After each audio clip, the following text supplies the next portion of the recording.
Rating mga Dali Essentials! Let's go! So, hi mga Dibels! So, andito na tayo sa pangatlong episode na kung saan na-rate tayo ng iba't ibang Dali products. So, sa mga hindi pa po nakakapanood, ang ating first video is nag-rate tayo ng iba't ibang Dali chocolates. Tapos yung second video natin, nag-rate tayo ng iba't ibang mga frozen goods from Dali. So ngayon, ito na yung mga pinamili namin na mga feeling ko essentials, mga delata, mga ketchup, mayonnaise, instant noodles. So, tingnan natin kung alin dito yung mga recommended and masarap and sulit sa budget ninyo.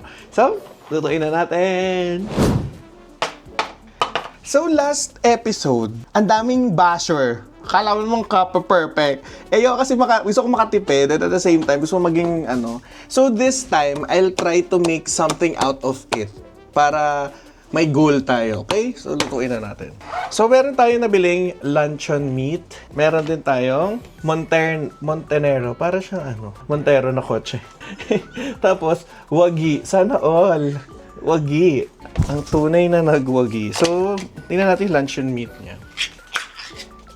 Ay! Kabog! Mabango! Ang ganda, okay, go! And, tatry natin siya i-slice. Huwag natin tipirin dahil di tayo nagtitipid. Dense siya. In fairness, Hindi lang siya parang katulad ng iba na parang meat. Ito parang medyo marami extenders. Sabihin nung last slice, wow, tinipid mo ako sa huli, ha? Ayan. Tapos next natin is meatloaf. Meatloaf. Ano ba hinahanap sa delata, ikaw, Niles? More on sulit ba or sulit? Mas sulit ba o basta mura yan? Wala akong pakialam sa presyo eh. Wow! Lasa. Lasa talaga, no? Malaking factor. Kasi may lasang ano eh. Lasang Gamot. ewan. Oo. Daya, oh. Hindi puno, oh. Wow, nagreklamo ang mura ng ganito. Ganyan pagka ano eh. Anong tawag doon? Hindi, pagka constipated ka, tubol. Bugs. Ang hirap kaya maghiwa nito kasi kailangan sakto kung ilang kayo sa bahay. Paano kung 10 kayo, di ba? Ano may pinaka-applicable or numbered? Ano lang. Tatry ko siyang i-slice. Hindi. Isa-slice ko siya according sa parang makataong survey. Hindi natin kung ilang mapoproduce. Ayan. So, sa isang lata, 1, 2, 3, 4, 5, 6, 7 na ganyan kaninipis kalalaki. Ayan, taray. Oh, ayan tsura niya, oh. Siyempre, gagamit tayo ng gamit na mantika kasi di tayo mayaman. Daming nakalagay. Okay lang po ba? Gagamit ako ng isang kawali sa meatloaf at saka sa luncheon meat. Magkalasa naman yon. Okay lang yun, no? Huwag na kayo magagalit. Si tita naman kasi ganina, last time galit na galit eh. Kala mo may paambag. Yan. So, halo-halo na yung amoy na sa amin ng mantika dito. Ginamit ko to sa isda, sa manok, sa prito. Basta lahat ng tira, andyan. So, let's fry. Yon. Ibig sabihin, hindi pa mainit yung mantika. Kunin natin ulit. Ulit. Game. Ito na. Totoo na to. Hindi talaga siya napiprito. Totoo ba to? Parang peking pagkain siya.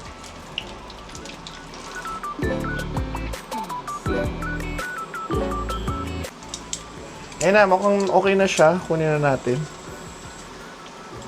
Ang naluto natin doon na may decenteng size na may ganito kakapal. Yung may ganito kakapal ay 1, 2, 3, 4, 5, 6, 7, 8.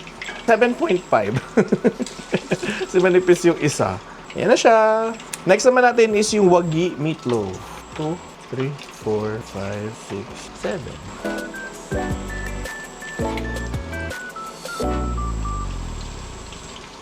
Sa ganyang luto, pag sa meatloaf na ganyan, basta hindi naman siya lasang dog food, okay sa akin eh. Kahit anong luto. Kasi di ba may mga lasang dog food? Hindi ka ba nakakatikim ng dog food? Hindi. May aso ba kayo? Meron. Hindi mo tinitikman yung dog food? Hindi kasi ako dati na-curious ako, lalo yung wet food. Oo, tinikman ko. Para lang siyang meatloaf. Hindi ba? Ewan ko kung ano. Di ba delikado yun? Sana hindi. Baka namang hindi. Kasi dito pa ako, feeling ko naman. Ganyan ang gusto mong luto sa meatloaf. Oo. Tostado. Tostado siya. Pero parang same sa kanina sinabi ko, pag sa sandwich, gusto ko hindi masyado tostado. Pag sa kanin, gusto ko tostado.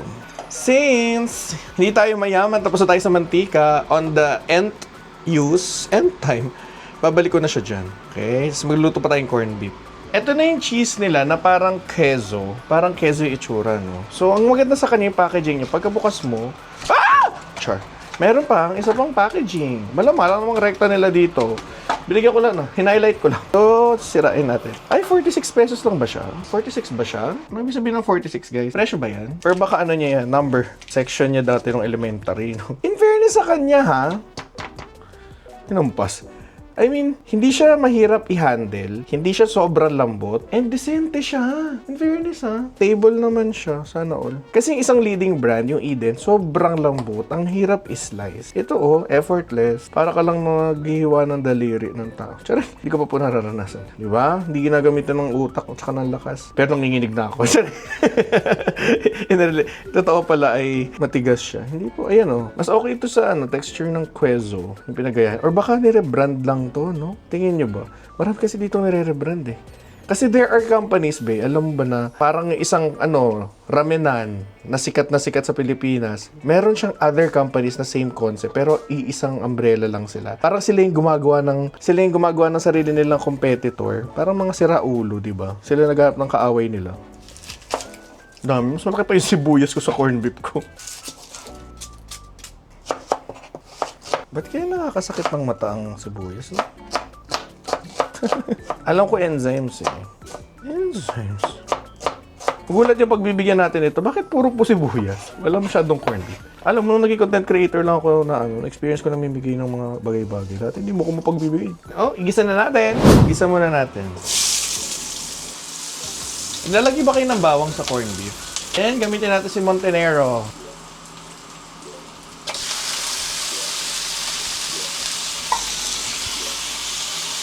Hindi ko siya i-season kasi ako usually nilalagyan ko ng crispy garlic, pepper. Since para malaman natin kung masarap, di ko muna siya i-season, sibuyas lang. Kasi ang dami nyo rin yung sinasabi lagi. Lagi nang kaaway, no? Pork steak, ang dami sibuyas na malalaki. So next natin is yung noodles nila. Meron sila nitong Korean style instant noodles, chicken noodles from K-Go. Ito naman, seafood siya. Kanina chicken, ito seafood. Then may pansit canton sila. Tasty Me. So ito na, lalagyan na natin. Tingnan natin yung inclusion nito. So noodles siya. Cook 4 minutes. Okay. Vegetable. And powder.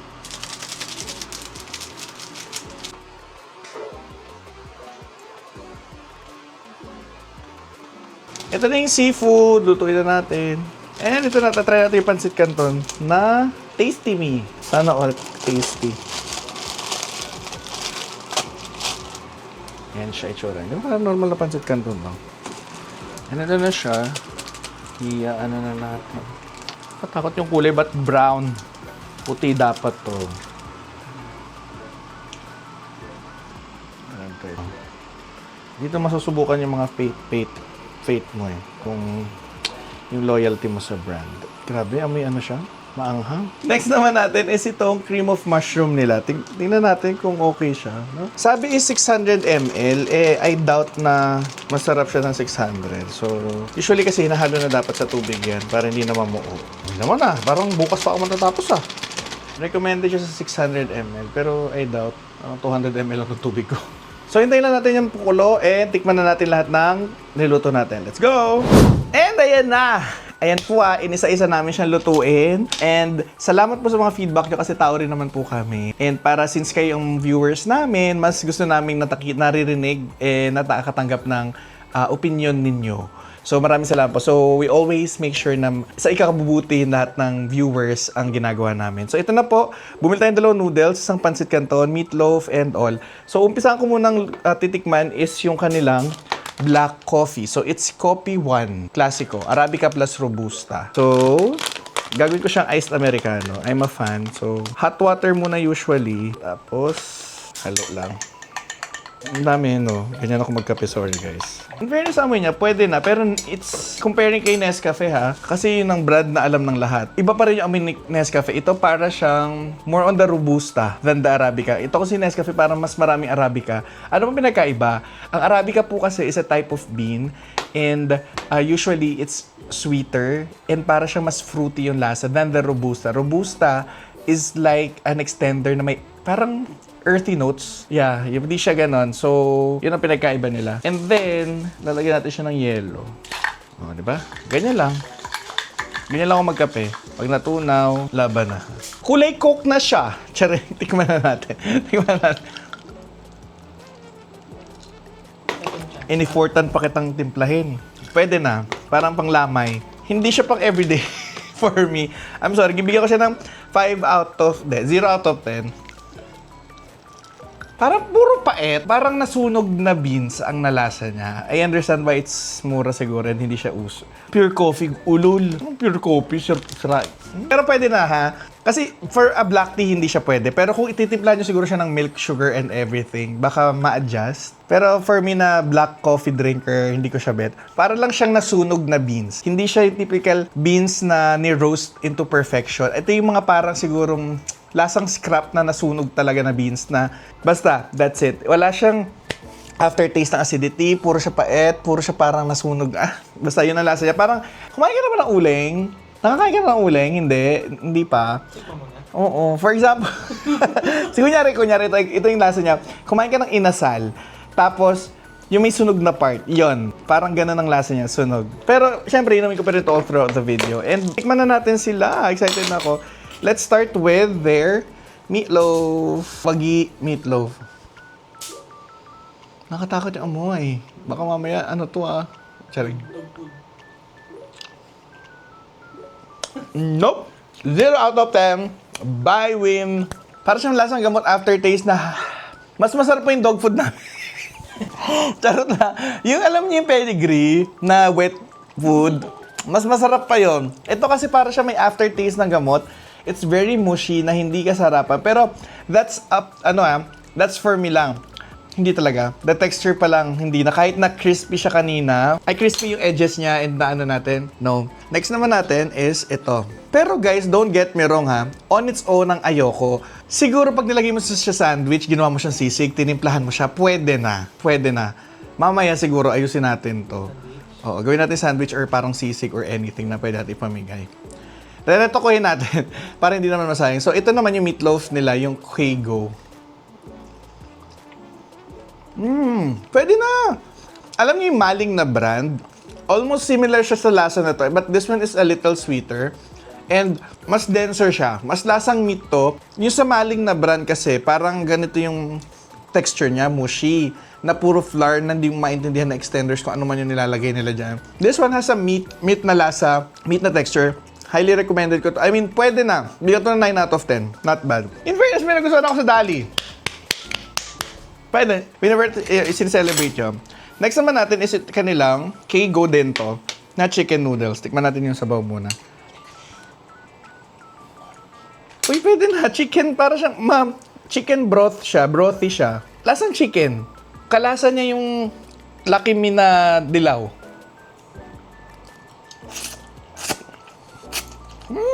Uy, gulat ako. Masarap siya. 9 out of 10. Alam mo yung chicken powder, yun ang lasa niya, malinamnam. Hindi mo kalain na pwede. Siguro pag niretoke pa natin to, mas masarap pa to. Dito yung sa seafood. Yung amoy niya kanina habang niluluto, para siyang jampong, sabi ko.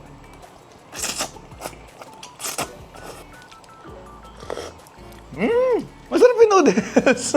I mean, hindi mo na kailangan i-retoke. On its own, bigyan ko to ng 9 out of 10 sila parehas. Next naman is yung Pancit Canton. It's Tasty Me. Ito yung spicy nila. Tikman natin.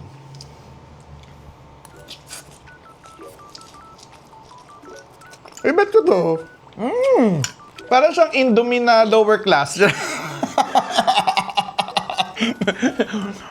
Hindi siya kalasa ng Lucky Me, but Indomie. Alam mo yung Indomie na mi goreng? Yun ang kalasa niya, but lesser the flavors and complex flavors. Ito parang yakisoba. Yes, ikaw Miles. Dito, baby. Ikaw magsabi. Pwede na, no? Ibang atake niyan. Diba, no? Para siyang manamis-namis na... May something smoky siya. Hindi ko ma-identify. Para siyang ma-pepper na peke. Alam mo yon? Parang, I'm not sure if it's paprika or ano yung isa? Hinanap spices. Yung letter C din, Cinnamon cumin. cumin. Palapit na sa lasa ng cumin. Cumin is parang curry na hindi mo maintindihan. Ito para siyang more on the red smoked paprika ang lasa niya na may konting curry na parang Japanese curry na expired. Alam mo yung ganun lasa. Hindi ko ma-explain pero it's not bad. 9 out of 10. In fairness sa mga noodle participants natin masasarap. Kakainin ko ito mamaya. Next naman is yung Sea Point. Meron silang tuna flakes in spicy oil and meron silang tuna flakes in oil. So, kukuha lang ko ng bowl. So, ito yung spicy. Tikman natin, ha? Hala, yung oil parang langis. Alam mo yung nabibiling gas sa mga motorsiklohan? Yung mga nakalagay sa bote ng Coke. Probinsya. Sa mga probinsya. Tignan mo, hindi ako nagbibiro, Oh, di ba?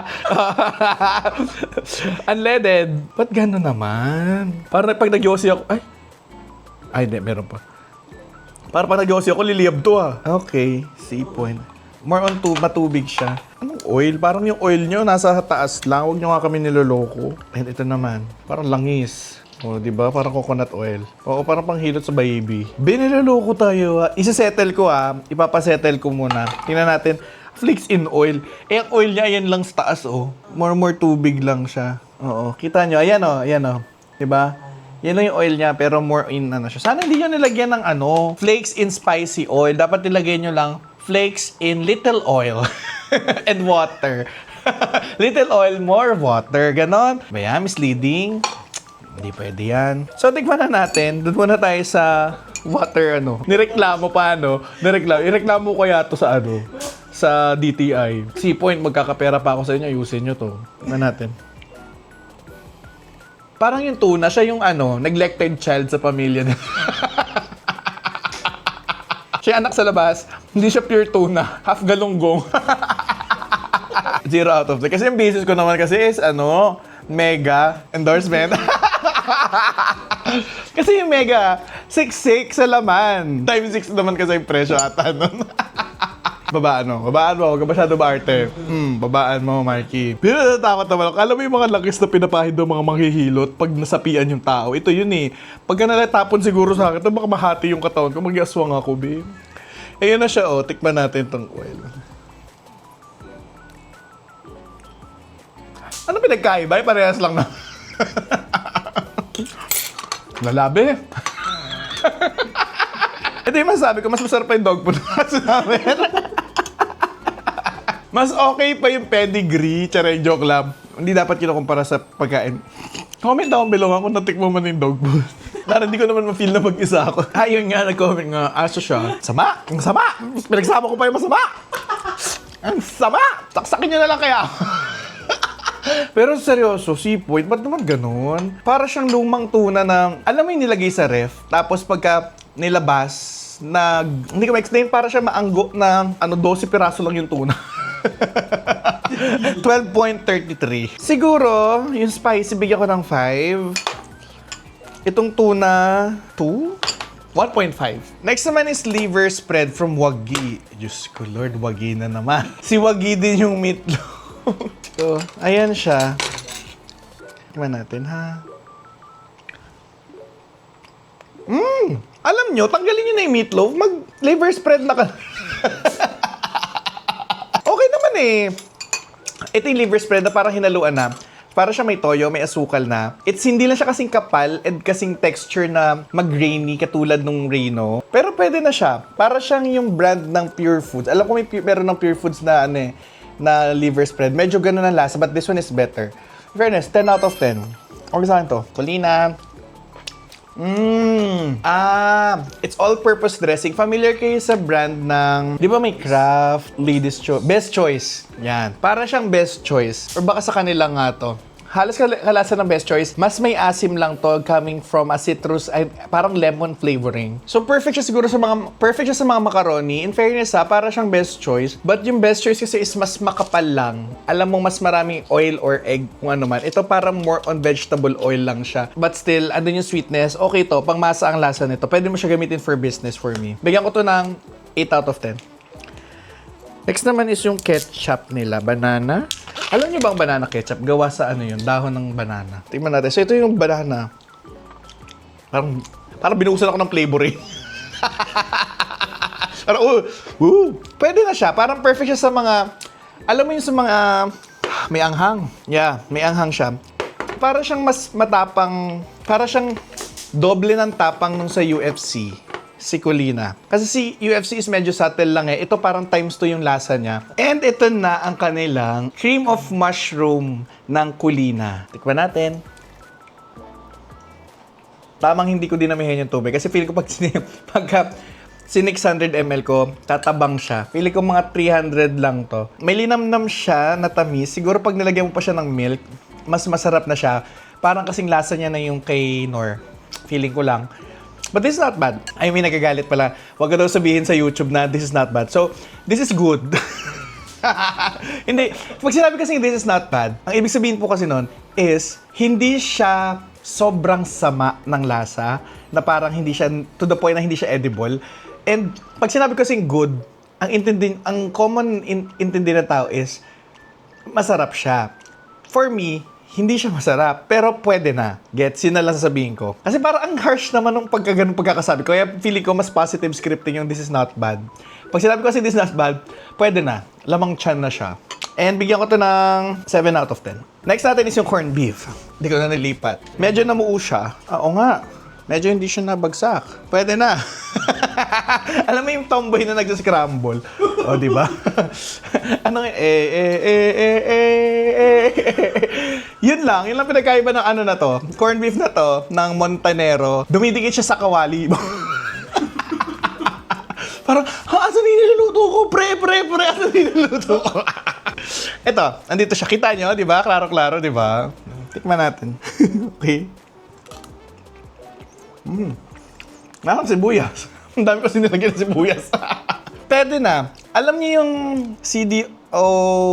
Anong brand ng corned beef yun? Yung Carne Norte, yung hindi totoong corned beef, yun ang kalasa niya. Pero di ko siya bet. Bigyan ko siya ng 5 out of 10. Moving on na tayo sa snacks. So meron silang Swiss roll. Ito. Tikman natin. Strawberry and chocolate. Bako, gago. Pwede na. Kung ano siya, kung teacher ka, tapos hindi mo bet yung mga estudyante mo, ito yung kung matitigas ulo, ito, pero pwede na siya. Para siyang inipit na, instead of inipit, para siyang pinipi. Pinitpit. Pero okay na siya. Laman siya. I mean, pwede siya sa mga lamay, sa lamay talaga. Kasi pag sa lamay, di ba pumupunta lang naman yung mga kamag-anak na hindi naman naka-close yun. Pero pagka-close mo, bigyan mo ng inipit talaga. Pag hindi masyado, alam mo na kikain lang, ito na ibigay mo. 5 out of 10. Next natin yung chocolate. Uy, there's nothing wrong pag sinaserve sa lamay ha. Ibig sabihin nga, masarap eh. Mas okay yung chocolate. Sa strawberry parang, ito, 6 out of 10. Akala mo ang layo. Meron namang Wookie Bites. Alam mo kasi alanganin ako, yung packaging kasi parang tinapaktapakan na sa sa Ninja Bar. Sa JT Express, parang tinapaktapakan na ng mga tao. Sobrang gusot. Yun, cookies. Sarap. 10 out of 10. Hindi masyadong mataas. 9 out of 10. Binawi. Pero parang siyang alam mo yung Chips Ahoy? Chips Ahoy na walang chocolate chips. Ayan na naman kayo ha. False advertising. Kaya hindi ako nagbibiro. Oh. Ba? Walang chocolate chips, di ba? O sa picture. Dami, di ba? Budol kayo eh. Ayan na. Ay, may tinapay kasi sila. Ang loaf bread nila, mas malaki di hamak sa gardenia. Pero ito ay grandiosa. Tikman natin. Pwede na. Parang yung tasty. Alam mo yung Pinoy tasty? Yun. 10 out of 10 to sa akin. Ang dami, ang mura, ang laki pa. And tip ko sa bread, i-ref nyo lang siya para hindi mag-molds. And then pagka kakainin nyo siya, microwave nyo or i-toaster nyo. Ito lang pa sa isang linggo na. Wala pa namang amag. Malambot pa rin siya, chewy, and pwede siya sa sandwich. Ala, natapunan ako ng tunang tubig. Aray ko, nasunog ako. Gasol pala. So para walang masayang na pagkain, itatransform ko ito into other food na mas makakain ng ibang tao. So, samahan niyo ako in 3, 2, 1, ha! So, ito na yung ginagawa natin. So, naglagay ako ng garlic, salt, pepper para masarap yung magiging sausawan natin. Garlic, salt, pepper, sugar, vinegar. Kasi lalagyan ko siya ng itong Colina mayonnaise. Diba sabi sa iyo malard siya. Mango! Meron din pala silang cheese powder. Di ko alam kung saan ko gagamitin. Ang dami yung bread, oh. Ayun. Nagsama dalawang puwet. Lagyan ko pa kaya ng ketchup para mas madami yung sauce.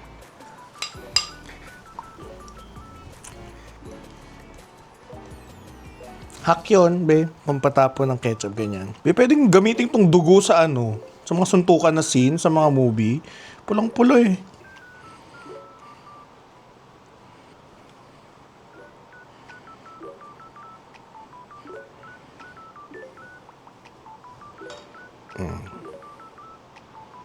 Ba, sosyal.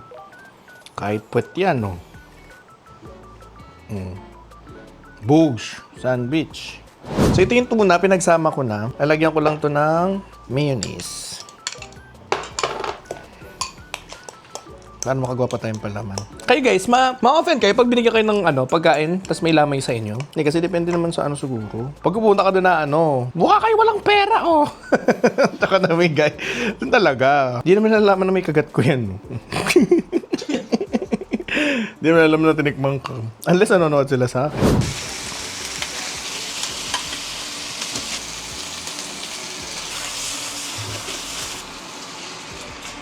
Kumapit sa daliri ko. Iba naging maayos. Oh, may gulay pa sila. Chinese style. Pagka unsure ka sa ginagawa mo, paanghangin mo na lang para hindi nila malasahan. Di ba? Oh. Pag maanghang, di nila alam natin. So, pinagsama-sama ko lang lahat ng noodles, tapos lagyan ko ng liver, yung liver spread, corned beef. Tapos ginawa ko parang stir-fry noodles. Lagyan ko ng oyster sauce, garlic powder, chicken powder, spicy, tapos oyster sauce, sesame oil. Tingnan natin. Gagong, sarap. Kakainin ko to. Wag ko lang kayo pamigay. Ang sarap, gagi. Pwede na. Di tayo mayaman.